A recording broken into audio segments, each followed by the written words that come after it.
The self-made man or woman is a bit of a myth.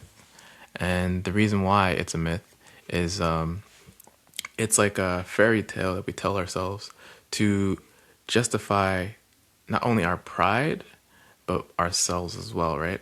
And if we're standing on a mountain, right, someone had to climb that mountain for us, right?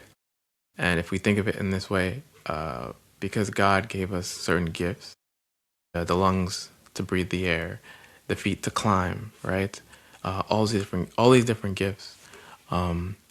We're put in a position to where we can, profit today.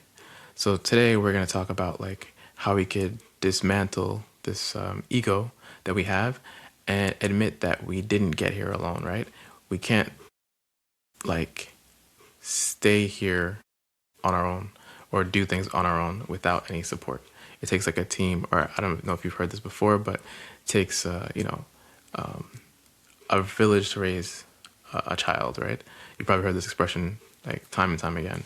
But these are things that we want to kind of dive into in today's topic, and we'll kind of take it from there. So, how could I go into this one today?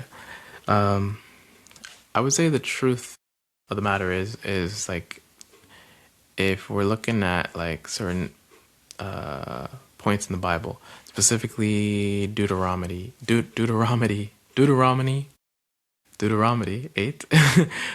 God warns the people, you may say to yourself that my power and the strength of my hands, right, my hands, have produced this wealth, right? And wealth for me. And it also says like, but remember that the Lord your God, for it is He who gives you the power. That's the power or the ability, depending on your version of the Bible, to produce wealth. So let's like dwell on that for a little second, right? So it's saying, in the most simplest terms, is that like you as a person, you probably have tons of wonderful gifts that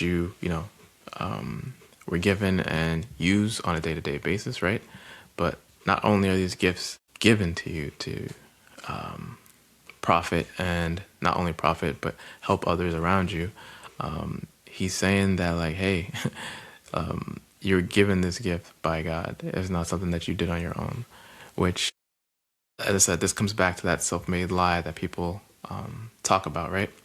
So when we're saying that like I'm self-made, it's dangerous because it makes you the center of your own like universe.